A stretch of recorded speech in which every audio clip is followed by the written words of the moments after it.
नमस्कार साथियों। स्वामी अभिमुक्तेश्वरानंद सरस्वती जो वर्तमान में उत्तराखंड ज्योतिष पीठ के मुख्य शंकराचार्य हैं। साथियों, मैं उनका एक साक्षात्कार सुन रहा था। उस साक्षात्कार में उन्होंने किस तरह से भारतीय जनता पार्टी के झूठे हिंदुत्व और दिखावटी हिंदुत्व की बात की, किस तरह से उन्होंने भारतीय जनता पार्टी के हिंदुत्व को एक्सपोज किया, उसका एक वीडियो आप लोगों के सामने मैं प्रस्तुत कर रहा हूं। साथियों, आप लोग जरा उसको ध्यान से देखिए। अरे भाई 150 मंदिर टूट गया, मंदिर बन गया, कॉरिडोर बन गया, कॉरिडोर बन गया, कॉरिडोर बन गया। ये 5 बार आप बोल चुके हमसे, लेकिन 150 मंदिर, वो मंदिर जिनका पुराणों में वर्णन था, वो मंदिर जो 2000 साल पुराने थे, वो मंदिर जो 500 साल पुराने थे, वो मंदिर जो 800 साल पुराने थे, वो सारे के सारे तोड़ करके फेंक दिए गए। उसके बारे में कुमार अभिषेक के मुंह से एक शब्द नहीं निकलता है। वो कहता है कि कॉरिडोर बन गया, मंदिर टूट गए, उसको क्यों नहीं बोलते हो? नहीं, आप उठा करके आप दोनों बात बोलो ना। हाँ। देखो, हुआ तो दोनों है, घटना दोनों घटी है। 150 मंदिर तोड़े गए हैं और कॉरिडोर बना है। आप केवल एक चीज बोलते हो, कॉरिडोर बन गया, कॉरिडोर बन गया। 150 मंदिर तोड़ गए, नष्ट नाबूद हो गए, उसको क्यों नहीं बोलते हो? हमको ये बताओ। महाराज जी, आप वहां से, बस वही बात है। आप एक पक्ष बोलोगे, दूसरा पक्ष छोड़ दोगे। जो पक्ष हमको चोट पहुंचा रहा है, उस पक्ष के बारे में आप अनदेखी कर रहे हैं और बाकी आप बोल रहे हैं। जी हाँ साथियों, देश के प्रधानमंत्री के संसदीय क्षेत्र वाराणसी में काशी कॉरिडोर बनाया गया, जिसका प्रचार और प्रसार पूरे विश्व में किया गया। लेकिन काशी कॉरिडोर बनाने में श्री शंकराचार्य जी महाराज जी कह रहे हैं कि भारतीय जनता पार्टी की सरकार ने 500 साल, 1000 साल, 2000 वर्ष पुराने पौराणिक मंदिरों को बुलडोजर और जेसीबी से तोड़ दिया गया और मंदिरों को ऐसे तोड़ा गया, इस तरह से बुलडोजर चलाया गया जैसे कोई अवैध संपत्ति तोड़ी जा रही हो, जैसे झोपड़पट्टियों को तोड़ा जा रहा हो, और तोड़कर शिवलिंग को गंगा जी में बहा दिया गया। लेकिन आश्चर्य वाली बात यह है साथियों कि भारतीय जनता पार्टी और उसकी जितनी भी शाखाएं हैं, किसी की भी भावनाएं आहत नहीं हुई। हजारों वर्ष पूर्व शिवलिंग मंदिर तोड़ दिए गए और किसी भी हिंदू की भावनाएं आहत नहीं हुई। जिनकी भावनाएं छोटी छोटी बातों पे आहत हो जाती थी, जो छोटी छोटी बातों पर इतना बड़ा हंगामा कर देते थे, बस ट्रक सड़कें जाम कर देते थे, गाड़ियां फूंक देते थे।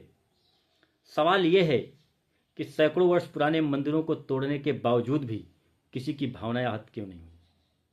अगर यहीं पर कांग्रेस, समाजवादी पार्टी या बहुजन समाज पार्टी ने इस कॉरिडोर को बनाने के लिए इस मंदिरों को तोड़ा होता, तो न जाने साथियों सड़कों पर कितना उपद्रव हो गया होता, कितनी बसें फूंक दी गई होती, कितने ट्रक फूंक दिए गए होते, कितनी ट्रेनें रोक दी गई होती, सबकी भावनाएं आहत हो जाती। लेकिन किसी की भी भावनाएं आहत नहीं हुई, क्योंकि भारतीय जनता पार्टी का वोटर मानसिक गुलाम हो गया है। सोचने और समझने की शक्ति क्षीण हो गई है। ये वही भारतीय जनता पार्टी है जो हिंदुत्व का दम भरती है, सनातन की बात करती है। लेकिन क्या यही सनातन है? क्या इनका यही हिंदुत्व का असली चेहरा है? अगर कोई और मंदिर तोड़ देता, मुगलों के जमाने में अगर एक मंदिर तोड़ा गया था तो वो आतंकवादी हो गए। अंग्रेजों के जमाने में अगर कोई मंदिर तोड़ा गया तो वो आतंकवादी हो गए, हिंदू विरोधी हो गए। आपने तो सैकड़ों मंदिर तोड़ दिए, और वो भी हजारों वर्ष पुराने। और हमारे सनातन संस्कृति में कहा जाता है कि जिस मंदिर में पूजा पाठ होती है वहां पर ईश्वर की प्राण प्रतिष्ठा हो जाती है। बताओ, आपने प्राण प्रतिष्ठा को नष्ट नाबूद कर दिया। साथियों, ये घटनाएं दर्शाती हैं कि भारतीय जनता पार्टी का हिंदुत्व और भारतीय जनता पार्टी की मानसिकता और भारतीय जनता पार्टी का सनातन सिर्फ दिखावे का है, सिर्फ वोट का है। ये सिर्फ इस देश के नौजवानों को हिंदू और मुसलमान के नाम पर बांटते हैं और बांट करके सिर्फ अपना वोट लेकर अपना उल्लू सीधा करते हैं। सारी लड़ाई सिर्फ कुर्सी की है और सत्ता की है। कोई देशभक्ति इनके अंदर नहीं है, कोई राष्ट्रभक्ति इनके अंदर नहीं है, कोई हिंदुत्व के प्रति लगाव इनके अंदर नहीं है। अगर हिंदुत्व के प्रति लगाव होता तो ये हजारों वर्ष पुराने मंदिर न तोड़े गए होते। इसलिए साथियों, मैं अपने पीडीए समाज के लोगों से कहना चाहता हूं, आपको इन सब बातों में आने की जरूरत नहीं है। आपका मुख्य उद्देश्य और मुख्य फोकस अपने बच्चों की अच्छी शिक्षा और अच्छे संस्कार पर होना चाहिए। आप अपने बच्चों को अच्छी शिक्षा दीजिए, अच्छे संस्कार दीजिए, और जो पार्टी, जो सरकार, जो नेता आपके बच्चों के उज्जवल भविष्य की बात करती हो, जो उनकी अच्छी शिक्षा की बात करती हो, ऐसे लोगों को सत्ता में लाइए।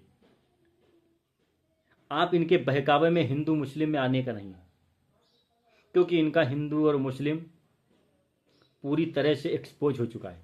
और ये मैं नहीं कह रहा हूं, ये शंकराचार्य जी कह रहे हैं, जो सनातन धर्मगुरु भी हैं।